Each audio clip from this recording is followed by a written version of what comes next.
Tonight I want to talk to you about death, more precisely about the modern Western refusal to accept it. When I wrote The Decline of the West, I described civilizations as living organisms. They have youth, maturity, and old age. They bloom, they harden, and then they die. I said this not as metaphor, but as morphology.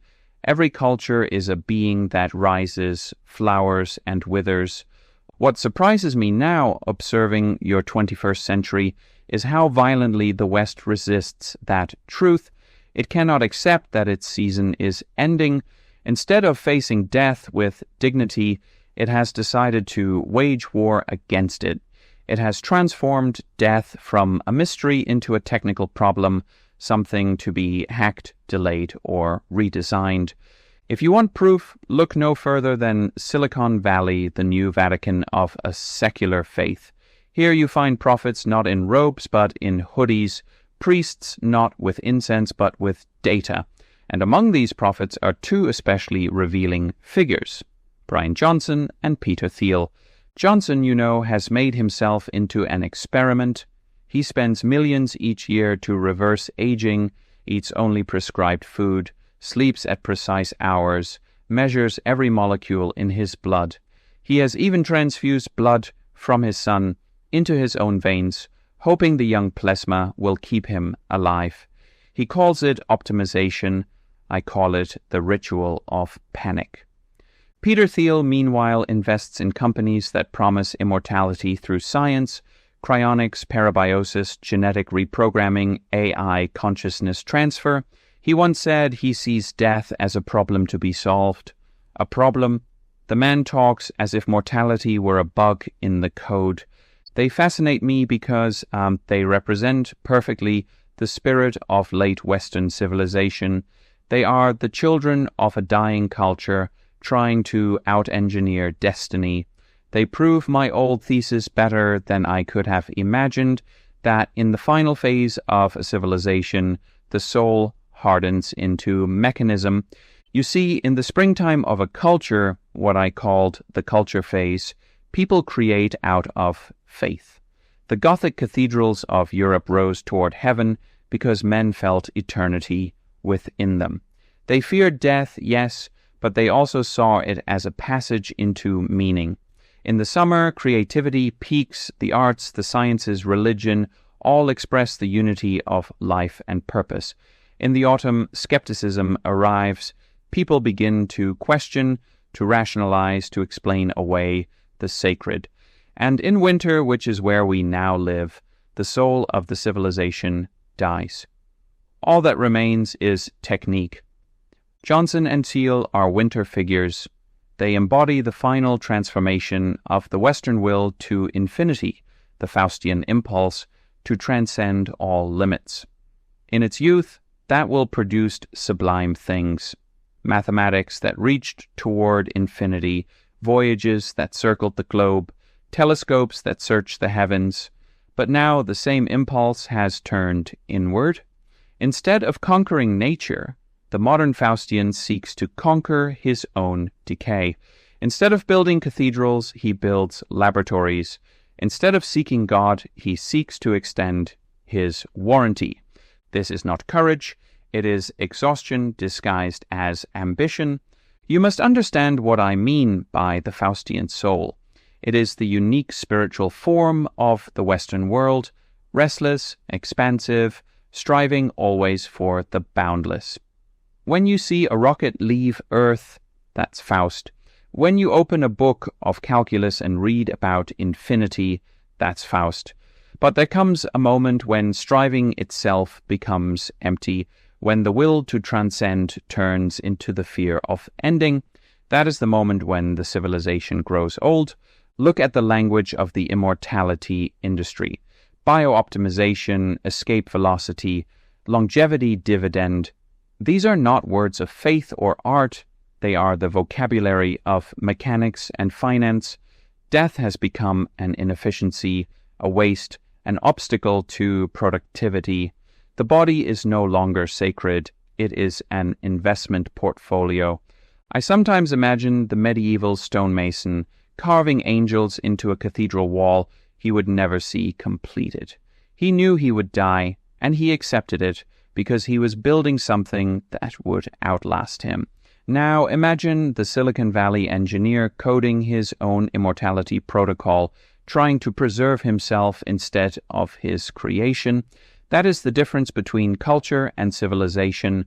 One builds beyond itself, the other clings to itself. What's tragic about Johnson is not his discipline, it's his aimlessness. He treats life as a performance of maintenance. Every meal, every heartbeat, every breath is quantified. He lives not to experience but to record. The body is no longer lived in, it's audited. His faith is in data, his confessor is the algorithm, his liturgy is the blood test. And Thiel is a kind of modern alchemist. He seeks the philosopher's stone in code and capital. His search for immortality repeats the oldest myth of Western man, Faust's pact with the devil. But where Faust bartered his soul for knowledge, Thiel barters his billions for another decade, and the devil, I suspect, will take that deal gladly. Do you see the irony? These men want to live forever, but for what? To read more quarterly reports? To witness more product launches? They confuse duration with meaning, and in doing so, they drain both. Life without death is not life. It's suspension. It's an infinite loop with no climax. Meaning requires an end, the way a story requires a final page. Without death, everything dissolves into sameness. Every civilization that tried to conquer death ended up worshipping it. The Egyptians embalmed their kings, filling tombs with treasure for journeys they would never take. They preserved the body, but they lost the living soul. Their religion became mummification. That's where the modern West is headed. Digital mummification. Cryonics chambers are our pyramids. Cloud storage is our tomb wall. The dream of eternal life has become the nightmare of permanent preservation. And think of the moral dimension. These new immortals do not imagine eternal life for all, only for those who can pay.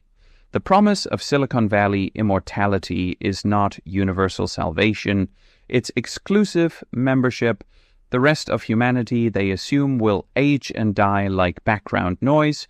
The future they're building is one where wealth is measured not in dollars, but in years. The rich will live forever, tended by machines, while the poor decay at their appointed time. There's a word for this: vampirism. The old legends told of nobles who fed on the blood of peasants to stay young.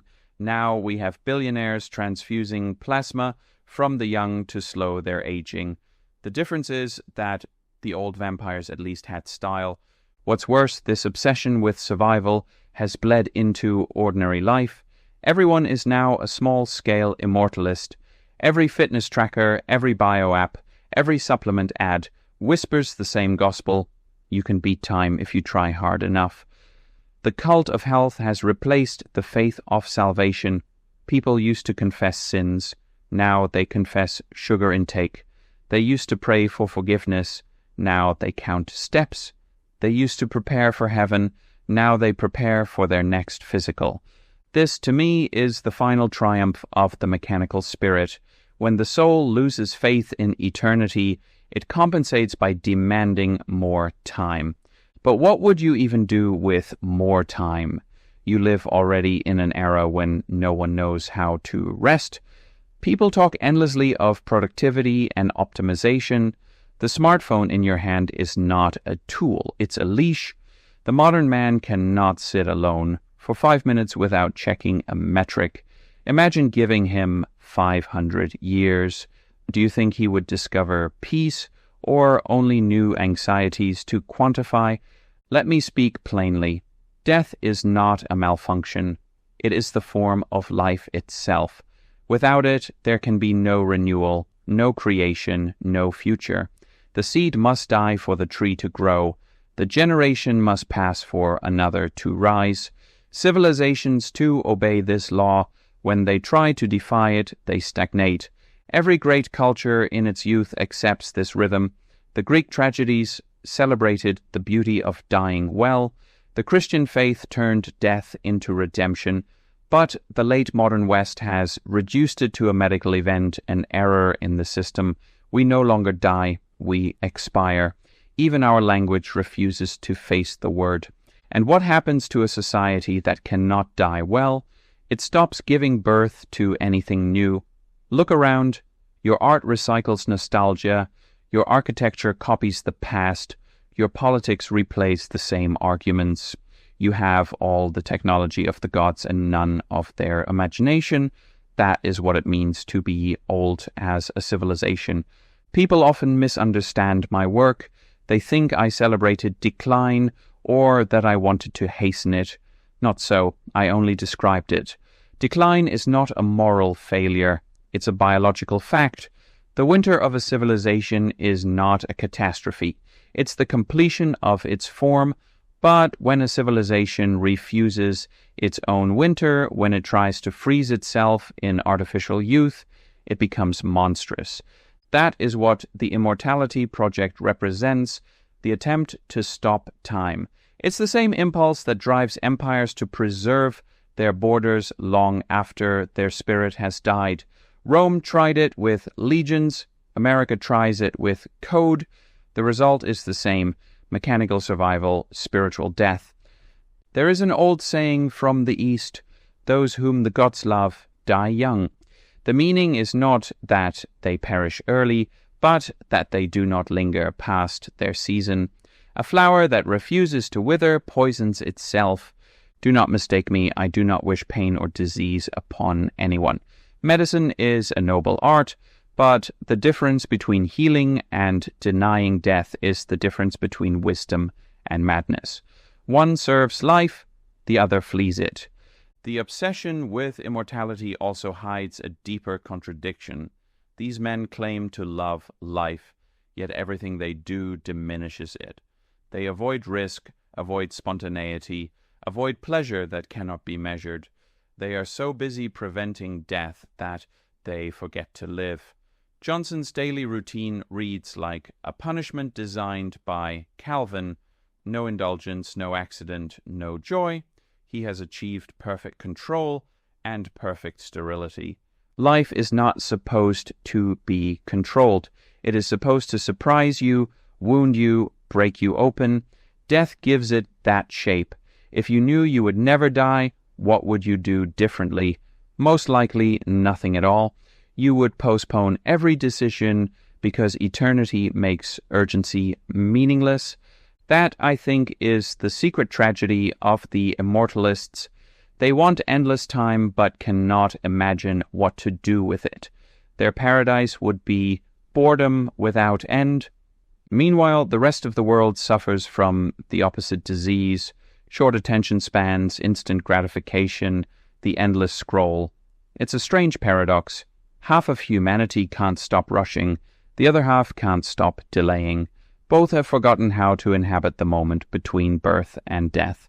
I sometimes wonder how history will see this period.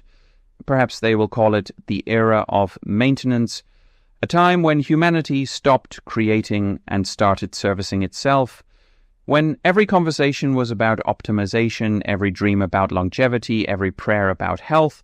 But maintenance is not destiny, it is stasis, and stasis in organic life is indistinguishable from death. Let me remind you, civilizations do not die because they are defeated from without. They die because they lose faith in themselves. The barbarians are never the cause, they are the symptom. When the inner form collapses, the outer invasion simply completes the process. The West's true barbarism is internal. It lives in its fear of mortality, in its flight from meaning, in its worship of mechanism.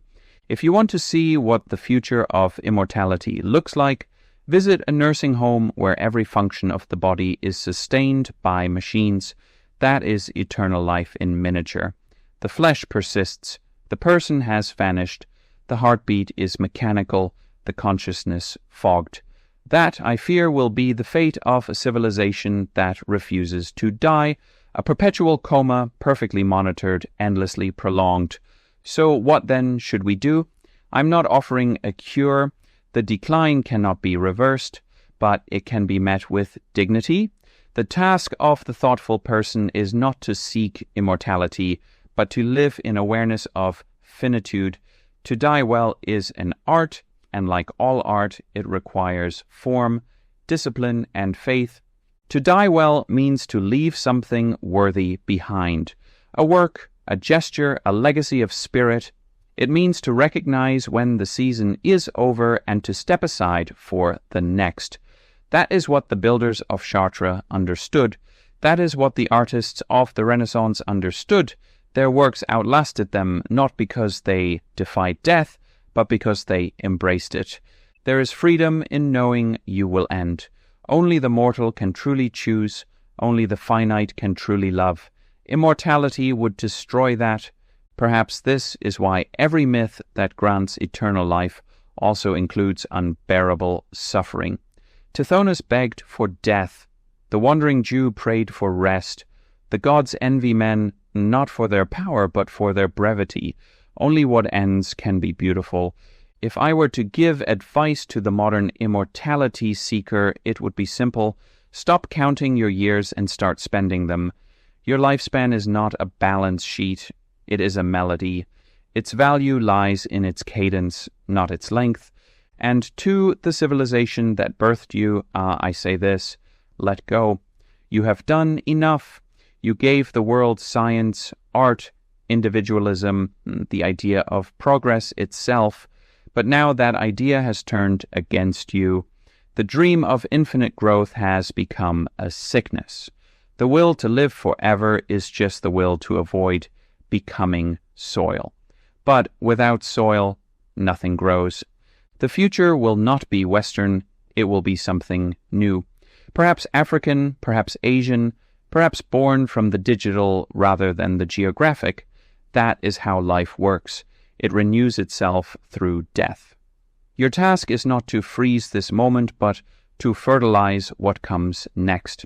Imagine for a moment that instead of fighting death, we studied it, prepared for it, designed our lives around its inevitability. Imagine a culture that built its technology not to extend time but to deepen it. A culture that used its power to cultivate wisdom, not delay decay. That would be a civilization worthy of admiration. But the West for now has chosen another path. It will try to make its bodies eternal even as its spirit withers. And when the last of its immortals finally tire of living, the world will move on without them as it always has. For death is patient. It waits beyond every algorithm. It waits behind every curtain of light. It is not an enemy. It is the horizon that gives shape to the sky. So, to those who listen, I offer this last thought. Do not envy the immortalists. Pity them. They will never know the sweetness of an ending well met. They will never feel the urgency that gives each sunrise meaning. They will never taste the full beauty of life because they have traded it for duration. To die is to belong again to the rhythm of things. The tree drops its leaves, the river dries, the civilization falls into dust, and from that dust the next begins. That is the true eternity, the eternal return of form, and when that new form rises, it will look upon the frozen relics of the 21st century, the cryonic vaults, the endless data archives, and it will wonder as we wonder at the pyramids what desperate faith built such monuments to fear. Civilizations die as men do, some screaming, some silent, some with grace. The West still has a choice about how it meets its end, but make no mistake, it will meet it. The question is not whether we can live forever, but whether we can still live fully before we die. Until next time, remember, death is not the opposite of life, it is the completion of it.